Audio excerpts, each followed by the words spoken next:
ಸದ್ಯ ನಟಿ ರನ್ಯಾಗೆ ಈಗ ಡವ ಶುರುವಾಗಿದೆ. ಆರ್ಥಿಕ ಅಪರಾಧಗಳ ಕೋರ್ಟ್ನಲ್ಲಿ ಈಗ ವಿಚಾರಣೆ ಆಗ್ತಿರುವಂತದ್ದು. ಇನ್ನು ರನ್ಯಾ ತೊಡೆಗೆ ಬ್ಯಾಂಡೆಡ್ ಅನ್ನ ಸುತ್ತಿಕೊಂಡು ಚಿನ್ನವನ್ನ ಇಟ್ಟುಕೊಂಡಿದ್ಲು ಅನ್ನೋದಾಗಿ ಕೋರ್ಟ್ಗೆ ತಿಳಿಸಿದ್ದಾರೆ. ಡಿಆರ್ಐ ಅಧಿಕಾರಿಗಳ ಪರ ಇರುವಂತ ವಕೀಲರು ವಾದವನ್ನ ಮಾಡಿದ್ದಾರೆ.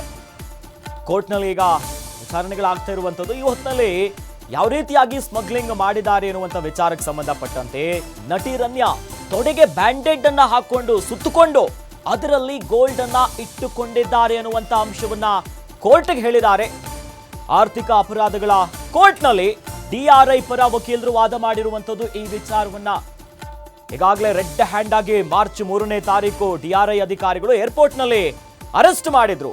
ಆ ಹೊತ್ತಿನಲ್ಲಿ 14 ಕೆಜಿ ಚಿನ್ನ, ಶೂ, ಜೀನ್ಸ್ ಪ್ಯಾಂಟ್, ಜಾಕೆಟ್ ಇವೆಲ್ಲವನ್ನ ಪರಿಶೀಲನೆ ಮಾಡಿದಂತ ಹೊತ್ತಿನಲ್ಲಿ ರೆಡ್ ಹ್ಯಾಂಡ್ ಆಗಿ ಡಿಆರ್ಐ ಅಧಿಕಾರಿಗಳ ಕೈಗೆ ನಟಿ ರನ್ಯಾ ಸಿಕ್ಕಿ ಬಿದ್ದಿರುವಂತದ್ದು. ವಿಚಾರವಾಗಿ ಈಗ ಕೋರ್ಟ್ನಲ್ಲಿ ಏನೇನಾಗಿತ್ತು, ಯಾವ ರೀತಿಯಾಗಿ ಆಕೆನ ಅರೆಸ್ಟ್ ಮಾಡುವಂತ ಹೊತ್ತಿನಲ್ಲಿ ಹೇಗೆ ಚಿನ್ನ ಸಿಕ್ತು, ಇವೆಲ್ಲ ವಿಚಾರವನ್ನ ಆರ್ಥಿಕ ಅಪರಾಧಗಳ ಕೋರ್ಟ್ನಲ್ಲಿ ಡಿಆರ್ಐ ಪರ ವಕೀಲರು ವಾದವನ್ನ ಮಾಡ್ತಿದ್ದಾರೆ. ಅಂದ್ರೆ ಆ ಚಿನ್ನವನ್ನ ತೂಕ ಮಾಡಿದಾಗ 14.32 ಕೆಜಿ ಇತ್ತು. ಶೂ, ಜೀನ್ಸ್ ಪ್ಯಾಂಟು ಇವೆಲ್ಲವನ್ನ ಪರಿಶೀಲನೆ ಮಾಡಿದಂತ ಹೊತ್ತಿನಲ್ಲಿ ಒಂದಲ್ಲ ಎರಡಲ್ಲ ಬರೋಬ್ಬರಿ 14 ಕೆಜಿ ಚಿನ್ನ ಅಕ್ರಮವಾಗಿ ಸ್ಮಗ್ಲಿಂಗ್ ಮಾಡ್ತಿರುವಂತ ವಿಚಾರ ಇದು. ದುಬೈನಿಂದ ಬೆಂಗಳೂರಿನ ಅಂತಾರಾಷ್ಟ್ರೀಯ ವಿಮಾನ ನಿಲ್ದಾಣದಲ್ಲಿ ಅಧಿಕಾರಿಗಳ ಕೈಗೆ ಸಿಕ್ಕಿರೋದು. ಈ ಬಗ್ಗೆ ಈಗ ಡಿಆರ್ಐ ಪರ ವಕೀಲರು ವಾದ ಮಾಡ್ತಿದ್ದಾರೆ. ಯಾವ ರೀತಿಯಾಗಿ ಚಿನ್ನವನ್ನ ಇಟ್ಕೊಂಡು ಬಂದಿದ್ಲು ಈ ಪ್ರಕರಣದ ಆರೋಪಿ ನಟಿ ರನ್ಯಾ ರಾವ್ ಅನ್ನೋದು. ಅನಂತರ ವಶಕ್ಕೆ ಪಡಿತಾರೆ. ನ್ಯಾಯಾಂಗ ಬಂಧನ ಕೂಡ ಆಗುತ್ತೆ. ಮತ್ತೊಂದು ಕಡೆ ಜಾಮೀನು ಅರ್ಜಿಯನ್ನು ಕೂಡ ನಟಿ ರನ್ಯಾ ಈಗಾಗಲೇ ಕೋರ್ಟಿಗೆ ಸಲ್ಲಿಸಿರೋದು. ಆ ಮೂಲಕ ಮತ್ತೆ ಪರಪ್ಪನ ಅಗ್ರಹಾರನೇ ಫಿಕ್ಸ್ ಆಗುತ್ತಾ ಅಥವಾ ಏನಾದರೂ ರಿಲೀಫ್ ಸಿಗುತ್ತಾ ಅನ್ನೋದನ್ನ ಕಾದು ನೋಡಬೇಕು. ಕೋರ್ಟಿಂದ ಯಾವ ರೀತಿಯಾಗಿ ಆದೇಶ ಬರುತ್ತೆ.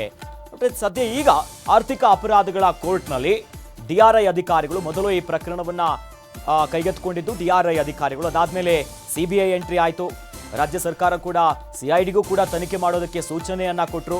ಯಾವಾಗ ಈ ಪ್ರಕರಣದಲ್ಲಿ ಪ್ರಭಾವಿಗಳ ನಂಟು, ಜೊತೆಯಲ್ಲಿ ಸಚಿವರಿದ್ದಾರೆ ಅನ್ನೋ ಮಾತುಗಳು ಕೇಳಲಿಕ್ಕೆ ಶುರು ಆಯಿತು, ಆಗ ಸಿಐಡಿ ಅಧಿಕಾರಿಗಳು ಕೂಡ ಈ ಪ್ರಕರಣಕ್ಕೆ ಎಂಟ್ರಿ ಕೊಟ್ಟರು.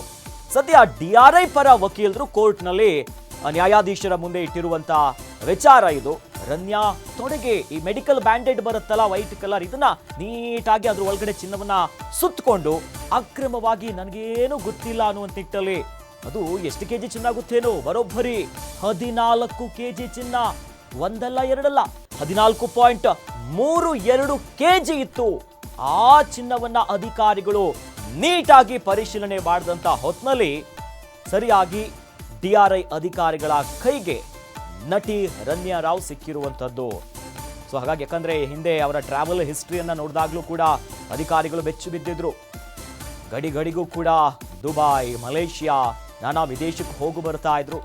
ಈ ಮೂಲಕವಾಗಿ ಈಗಾಗಲೇ ಹಲವು ಪ್ರಶ್ನೆಗಳು ಎದ್ದಿರುವಂಥದ್ದು. ಪ್ರೋಟೋಕಾಲ್ ವಿಚಾರವಾಗಿ ಹೇಗೆ ಕೊಡ್ತಾ ಇದ್ರು, ಅಂದ್ರೆ ಇಷ್ಟು ಟೈಮ್ ಅದು ಎಷ್ಟು ಕೆಜಿ ಹೋಗಿರ್ಬೋದೇನೋ, ಇವೆಲ್ಲದರ ವಿಚಾರಕ್ಕೀಗ ಅಧಿಕಾರಿಗಳು ಬಲೆ ಬೀಸಿದ್ದಾರೆ. ಸದ್ಯ ಕೋರ್ಟ್ನಲ್ಲಿ ಡಿಆರ್ಐ ಪರ ವಕೀಲರು ವಾದವನ್ನು ಮಾಡ್ತಿರೋದು. ಅಂದ್ರೆ ಹೇಗೆ ಈ ಚಿನ್ನ ಸಿಕ್ತು ಅಂತ ನೋಡುತ್ತಾ ಹೋಗೋದಾದ್ರೆ, ಆಗ ಆಕೆಯ ತೊಡೆಗೆ ಈ ಮೆಡಿಕಲ್ ಬ್ಯಾಂಡೆಡ್ ಅನ್ನ ಇಟ್ಟಿರುವಂತ. ಬೆಳಿಗ್ಗೆ 6:30ಕ್ಕೆ ವಿಮಾನ ಬರುತ್ತೆ. ಬೆಳಿಗ್ಗೆ ಶುರುವಾಗಿ ಮಧ್ಯರಾತ್ರಿ 1:30ಗೆ ಈ ಪ್ರಕ್ರಿಯೆ ಮುಗಿಯುತ್ತೆ. ಇದಾದ ಬಳಿಕ 108 ಅಡಿಯಲ್ಲೇ ಸಮನ್ಸ್ ನೀಡಲಾಗಿದೆ. ಮರುದಿನ 10 ಗಂಟೆಗೆ ಬರುವಂತೆ ಸೂಚಿಸಲಾಗ್ತಿದೆ.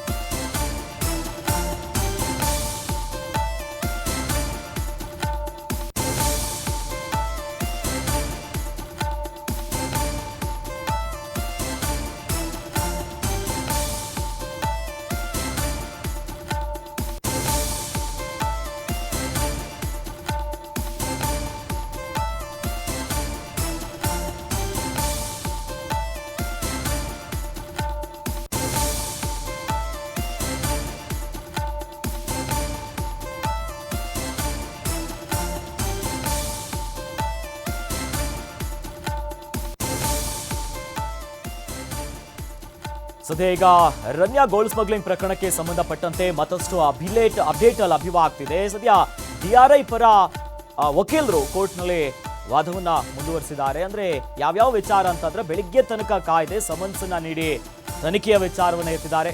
ಆರೋಪಿ ರನ್ಯಾ ಮೊದಲು ಹೇಳಿಕೆಯನ್ನ ನೀಡಿದ್ದಾರೆ. ಏನಂತ ಹೇಳಿದ್ದಾರೆ? ನಾವು ಟ್ರಾವೆಲ್ ಅನ್ನ ಮಾಡಿದ್ದೇನೆ, ವಿಶ್ರಾಂತಿ ಬೇಕಂದ್ರು. ಅದಾದ್ಮೇಲೆ ಡಿಆರ್ಐ ಅಧಿಕಾರಿಗಳು ಮಾನವೀಯತೆಯಿಂದ ವಿಶ್ರಾಂತಿಗೆ ಅವಕಾಶವನ್ನ ಕೊಟ್ಟಿರೋ ವಿಚಾರ. ಸ್ಪಾಟ್ ನಲ್ಲಿ ಸಮನ್ಸ್ ಕೊಟ್ಟು ರೆಸ್ಟ್ಗೆ ಬಿಟ್ಟಿದ್ದಾರೆ. ಒಟ್ಟು 3 ಸಮನ್ಸ್ ಅನ್ನ ಆರೋಪಿತೆಗೆ ಕೊಡಲಾಗಿದೆ. ಬೆಳಿಗ್ಗೆ 6:30ಕ್ಕೆ ವಿಮಾನ ಬರುತ್ತೆ, ಅವಾಗ್ಲೇ ಶುರುವಾಗುತ್ತೆ ಪ್ರಕ್ರಿಯೆ. ಬೆಳಿಗ್ಗೆ ಶುರುವಾಗಿ ಮಧ್ಯರಾತ್ರಿ 1:30ಕ್ಕೆ ಪ್ರಕ್ರಿಯೆ ಮುಗಿಯುತ್ತೆ. ಇದಾದ ಬಳಿಕ 108 ಅಡಿಯಲ್ಲೇ ಸಮನ್ಸ್ ನೀಡಲಾಗಿದೆ. ಮರುದಿನ 10 ಗಂಟೆಗೆ ಬರುವಂತೆ ಸೂಚಿಸಲಾಗುತ್ತೆ. ಇವೆಲ್ಲ ಪ್ರಕ್ರಿಯೆ ಏನೇನಾಯ್ತು ಅನ್ನೋದನ್ನ ಕೋರ್ಟ್ ಮುಂದೆ ಇಟ್ಟಿದ್ದಾರೆ. ನಾವು ಸ್ಪೆಷನ್ ಮುಂದುವರಿಸ್ತೇವೆ ಏನು ಮಾಡ್ತಾ ಇದ್ರು. ಬೆಳಿಗ್ಗೆ ತನಕ ಕಾಯ್ದೆ ಸಮನ್ಸ್ ನೀಡಿ ತನಿಖೆಯನ್ನ ಮಾಡುವಂತ ವಿಚಾರವಾಗಿ ಅಂದ್ರೆ ಆರೋಪಿ ರನ್ಯಾ ಮೊದಲು ಹೇಳಿಕೆಯನ್ನ ನೀಡಿದ್ದಾರೆ. ನಾವು ಟ್ರಾವೆಲ್ ಮಾಡಿದ್ದೇನೆ, ವಿಶ್ರಾಂತಿ ಬೇಕಂದ್ರು. ಆ ಹೊತ್ತಿನಲ್ಲಿ ಅವರಿಗೆ ವಿಶ್ರಾಂತಿಗೂ ಕೂಡ ಮಾನವೀಯತೆ ದೃಷ್ಟಿಯಿಂದ ಡಿಆರ್ಐ ಅಧಿಕಾರಿಗಳು ಅವಕಾಶವನ್ನ ಕೊಟ್ಟಿದ್ರು. ಅದಾದ್ಮೇಲೆ ಸ್ಪಾಟ್ ನಲ್ಲಿ ಸಮನ್ಸ್ ಕೊಟ್ಟು ಸ್ವಲ್ಪ ಟೈಮ್ ರೆಸ್ಟ್ಗೆ ಬಿಟ್ಟಿದ್ದಾರೆ. ಒಟ್ಟು 3 ಸಮನ್ಸ್ ಅನ್ನ ಪ್ರಕರಣದ ಆರೋಪಿ ರನ್ಯಾ ರಾವ್ಗೆ ಕೊಡಲಾಗಿದೆ ಅನ್ನುವಂತ ವಿಚಾರವನ್ನ ಕೋರ್ಟ್ ಮುಂದೆ ಇಟ್ಟಿದ್ದಾರೆ ಡಿಆರ್ಐ ಅಧಿಕಾರಿಗಳ ಪರ ವಕೀಲರು. ಬೆಳಗ್ಗೆ ಶುರುವಾಗಿ ಮಧ್ಯರಾತ್ರಿ 1:30ಕ್ಕೆ ಈ ಪ್ರಕ್ರಿಯೆ ಮುಗಿಯುತ್ತೆ. ಅದಾದ ಮೇಲೆ 108 ಅಡಿಯಲ್ಲಿ ಈ ಸಮನ್ಸ್ ಅನ್ನ ನೀಡಲಾಗಿದೆ ಅನ್ನುವಂತ ವಿಚಾರವನ್ನ ಆರ್ಥಿಕ ಅಪರಾಧಗಳ ಕೋರ್ಟಿನಲ್ಲಿ ಡಿಆರ್ಐ ಪರ ವಕೀಲರು ಅಂದ್ರೆ ಏನೇನಾಗಿತ್ತು ಎಲ್ಲದನ್ನ ಕೋರ್ಟ್ ಮುಂದೆ ಇಟ್ಟಿದ್ದಾರೆ. ಅಂದ್ರೆ ಬೆಳಿಗ್ಗೆ ತನಕ ಕಾಯ್ದೆ ಸಮನ್ಸ್ ಅನ್ನ ನೀಡಿ ತನಿಖೆಗೆ ಮುಂದೆ ಹೋಗಿರುವಂಥದ್ದು. ಹಾಗಾಗಿ ಆರೋಪಿ ರನ್ಯಾ ಮೊದಲು ಹೇಳಿಕೆಯನ್ನ ನೀಡಿದ್ದಾರೆ ಅನ್ನುವಂಥ ಕಂಪ್ಲೀಟ್ ವಿಚಾರವನ್ನ ಇಟ್ಟಿದ್ದಾರೆ. ಅಂದ್ರೆ ನಾವು ಟ್ರಾವೆಲ್ ಮಾಡಿದ್ದೇನೆ, ವಿಶ್ರಾಂತಿ ಬೇಕನ್ನೋದ ಕೇಳ್ತಾರೆ. ಆ ಹೊತ್ತಿನಲ್ಲಿ ಅಧಿಕಾರಿಗಳು ಕೂಡ ಮಾನವೀಯತೆಯ ದೃಷ್ಟಿಯಿಂದ ವಿಶ್ರಾಂತಿಗೂ ಕೂಡ ಅವಕಾಶವನ್ನ ಕೊಟ್ಟಿದ್ದಾರೆ. ಹೀಗಾಗಿ ಇವೆಲ್ಲ ವಿಚಾರಗಳು ಕೂಡ ಈಗ ಡಿಆರ್ಐ ಅಧಿಕಾರಿಗಳ ಪರ ವಕೀಲರು ಕೋರ್ಟ್ ಅಲ್ಲಿ ಹೇಳಿರುವಂಥದ್ದು, ತಮ್ಮ ವಾದವನ್ನ ಮುಂದುವರಿಸಿರೋದು. ಏನೇನಾಯಿತು, ಒಂದು ಕಡೆಯಲ್ಲಿ ಈಗಾಗಲೇ ರನ್ಯಾ ಪರ ವಕೀಲರು ಕೂಡ ಆ ತನಿಖೆಯಲ್ಲ ಸಾಕಷ್ಟು ಲೋಪ ಆಗಿದೆ, ಅಧಿಕಾರಿಗಳು ಸುಪ್ರೀಂ ಕೋರ್ಟಿನ ಕೆಲವು ಆದೇಶಗಳನ್ನ ನಿಯಮಾವಳಿಗಳನ್ನ ಮೀರಿದ್ದಾರೆ ಅನ್ನುವಂಥ ವಿಚಾರವನ್ನ ಎತ್ತುತ್ತಿದ್ದಾರೆ ಒಂದು ಕಡೆಯಲ್ಲಿ. ಮತ್ತೊಂದು ಕಡೆಯಲ್ಲಿ ಈತ ಡಿಆರ್ಐ ಪರ ವಕೀಲರು ಕೂಡ ವಾದ ಮಾಡ್ತಿರೋದು. ಯಾವ ರೀತಿಯಾಗಿ ತನಿಖೆ ಆಯಿತು, ಯಾವ ರೀತಿಯಾಗಿ ಸಮನ್ಸನ್ನ ಜಾರಿ ಮಾಡಿದ್ವಿ, 3 ಸಮನ್ಸನ್ನ ಜಾರಿ ಮಾಡಿರುವಂಥದ್ದು.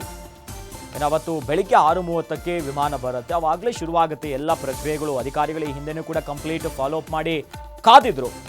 ಬರ್ತಿದ್ದಂತೆ ವಿಶ್ರಾಂತಿಗೂ ಕೂಡ ಅವಕಾಶ ಬೇಕನ್ನೋಂತ ಕೇಳ್ತಿದ್ದಂತೆ ಡಿಆರ್ಐ ಅಧಿಕಾರಿಗಳು ವಿಶ್ರಾಂತಿಗೆ ಅವಕಾಶ ಕೊಟ್ಟರು. ನಂತರ ಸ್ಪಾಟ್ನಲ್ಲಿ ಸಮನ್ಸನ್ನ ಜಾರಿ ಮಾಡಿ ಅಂದ್ರೆ ಒಟ್ಟು 3 ಸಮನ್ಸನ್ನ ಆರೋಪಿಗೆ ಕೊಡಲಾಗಿದೆ ಅನ್ನೋ ವಿಚಾರವನ್ನ ಕೋರ್ಟ್ ಮುಂದೆ ಹೇಗಾಯ್ತು, ಎಷ್ಟೊತ್ತಿಗಾಯ್ತು, ಯಾವ ರೀತಿಯಾಗಿ ಪ್ರಕ್ರಿಯೆ ನಡೀತು, complete pin to pin details ಅನ್ನ ಡಿಆರ್ಐ ಪರ ಅಧಿಕಾರಿಗಳು ಕೋರ್ಟ್ ಮುಂದೆ ತಮ್ಮ ವಾದವನ್ನ ಮಾಡಿರೋದು ಸದ್ಯ ಗೊತ್ತಾಗ್ತಾ ಇದೆ.